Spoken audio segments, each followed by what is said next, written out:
Look at this beauty. Welcome to Making It with me, your host, Terry Wollman. I created this show to focus on what it takes to have a long-lasting career in the music business and the ever-changing landscape of the music business. Today, we are broadcasting live from the NAMM show, and this is in coordination with EnterTalk Media and Caffeine TV. We've also got a live audience, and we are streaming live. Today, I'm here with my friend Rick Turner. Rick is a world-renowned luthier, and on a personal note, I've been playing Turner guitars and Renaissance guitars since, well, I've been playing your instruments since the mid-'80s. Yeah. You know, or late 80s when we first met. And some of your very eclectic instruments, you know, the nylon string, Renaissance. Right. A very special handmade baritone steel string acoustic guitar, which I love and adore. And I also have had some real fun playing this model guitar as well. I took one of these out on the road with me in 2006 with Kev Mo. With Kev Mo, right, yeah. And this guitar was an absolute winner.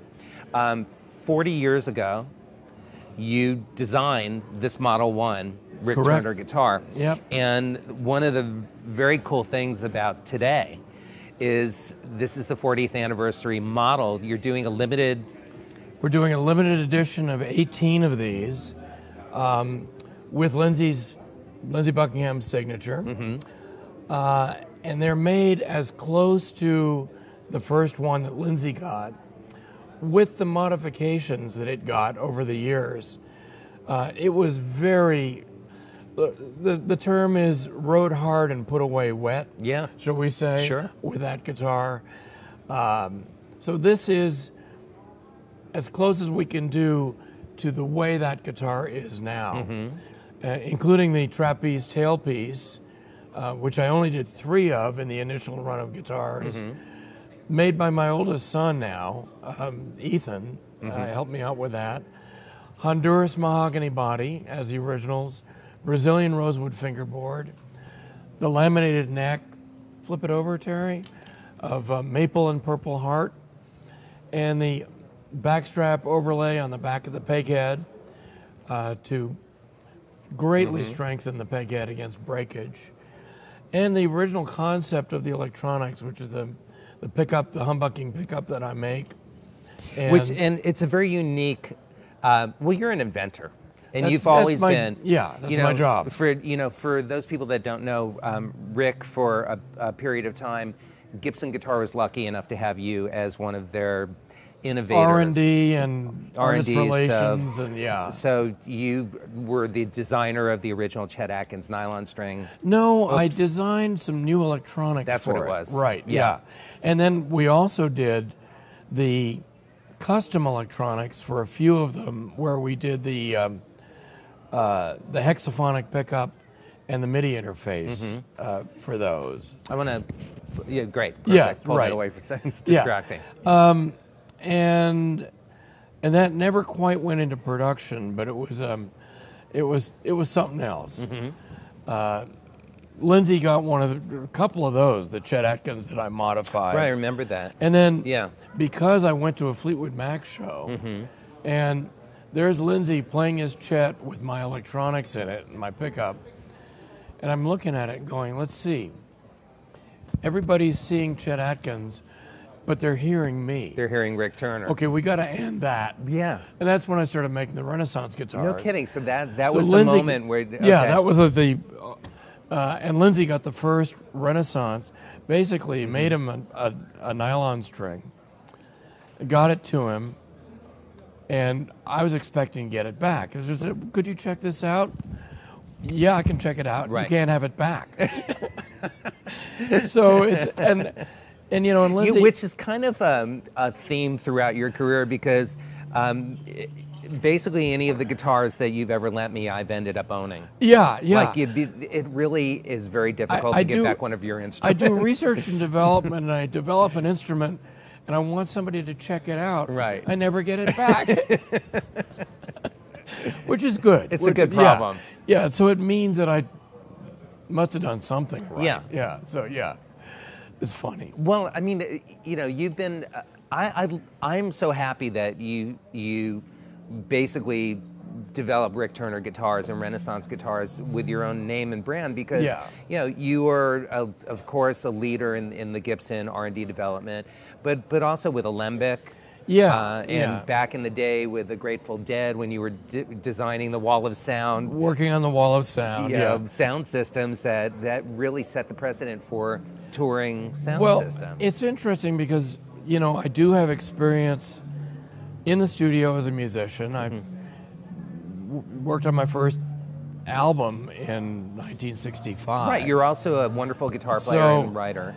And then I've done live sound, and also worked in recording studios, because Alembic had a studio. Right. So there's this range of experience that I've gotten that all eventually goes into the guitar designs. You know, and you know, ever since I was that tall, my ambition was to be an engineer or an inventor. And I've managed to do it. Right. It's fabulous. It's a consistent life of inconsistency, you know. Well, so far so good. So far so good. Yeah. I don't see at this point any reason to change your course. No, I don't. I don't think I shall. No, good. Although I have been thinking. You know the problem with socks? Yes. You know, do your laundry. Right. You can't match them. My next venture is going to be the Baker's Dozen Sock Company. A brown paper bag with 13 socks. They're all the same. You'll lose one soon. You know, that could be your pet rock. Right. Which would be great, because, you know, we all need our pet rocks. We do, and we all need that extra sock that we can't find. And as you are learning with the music industry, changing how you approach what you're doing, you got to do it. Yeah. Well, absolutely. Again, as I said, the point of this show is to focus on the ever-changing landscape of the music business and entertainment business. Right. And that goes for me as a player, and as a recording artist and producer and all, and you as a guitar maker. You as a guitar maker. Yeah, and it's interesting to jump back 40 years with this, and feel that the design is still valid, and that I can make them better than ever. Right. And yet, what's the next guitar going to be? You know, I'm interested in that. You are too. Yeah. Can you talk about this pickup? Oh yeah. Because the thing is, you know, I want to know what that moment was like for you when you thought, I'm only going to have a single pickup, but I'm going to make it so that I can rotate the angle of it. It's a funny thing, because the rotating the angle is sort of it's really the least important part of it. Right.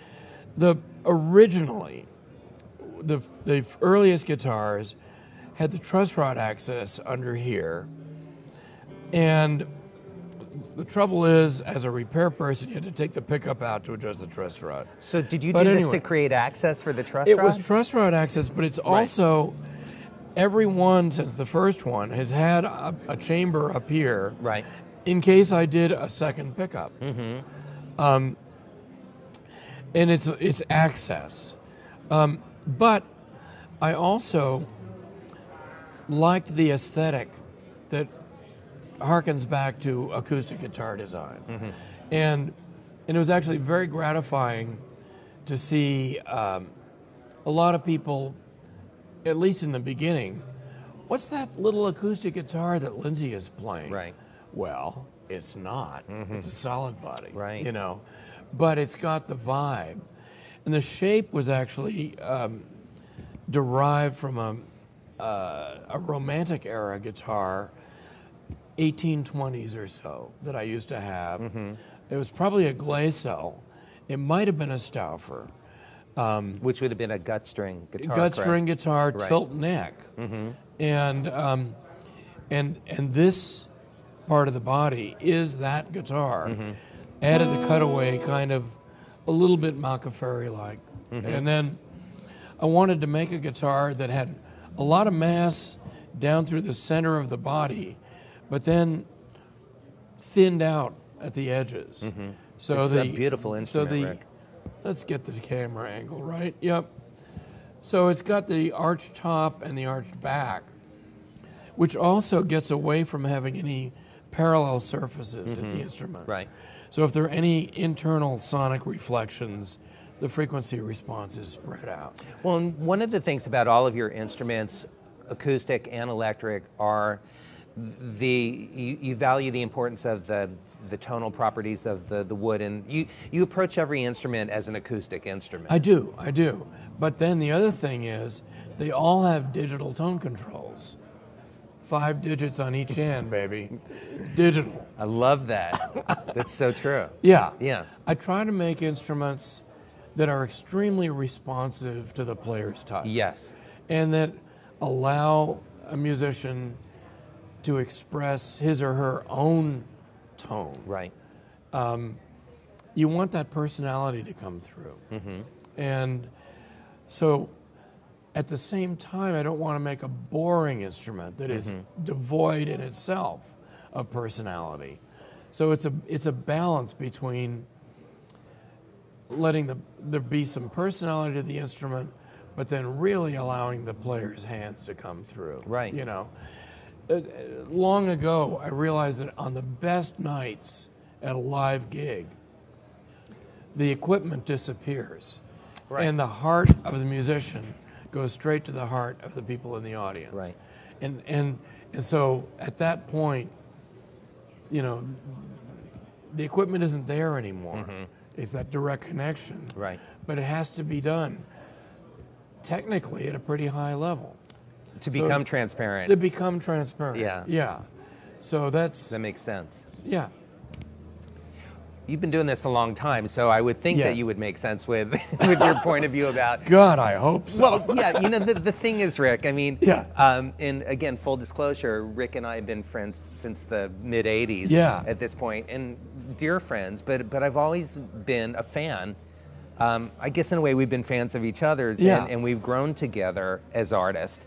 But I've always been a big fan of your approach to everything. Thank you. You know, because you even helped me with figuring out wiring of my early, you know, pedal boards and rack things, and you know, and not every luthier would be that guy to have that conversation with. Yeah. Yeah. Well, But it's all part of the, it's part of the chain of, right. of And sound. it's also that I've been lucky enough to have these experiences as a player and a technician in recording studios. Right. Doing live sound at, you know, at every level, up to what was the largest portable system in the world at the time. Right. And, you know, and the funny thing, of course, is that now my oldest son has a recording studio. You can record digitally, or he's got a fabulous Otari 24 track. Those were great. You know? Yeah. And Anybody so remember those? Analog? Yeah. 2-inch tape, baby. Yeah. And so it's sort of, it's in the family. It's Right. really, it's great. It's really great. Yeah, it certainly Yeah. is. So, again, just to wrap this up, this is not the only thing that you build. You've got No. your Renaissance guitar company. The semi-hollow, Chambered. acoustic electric, chambered, yeah. That are nylon string, steel string, and baritone. Baritone, 12-string. 12 strings. 4-string, 5-string, 6-string bass. Yeah. And they are light as a feather. We inject helium into them. I was wondering. I mean, they are really, really light, but they sound amazing. And also your ukuleles that you have through Yeah. Rick Turner Guitars.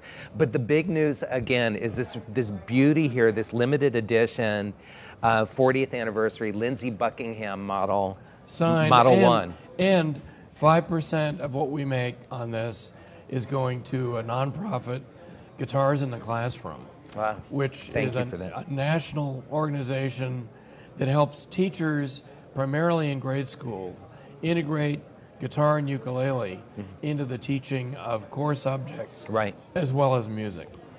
That is so important. You know, I mean, again, we are here as musicians partially because we had good education.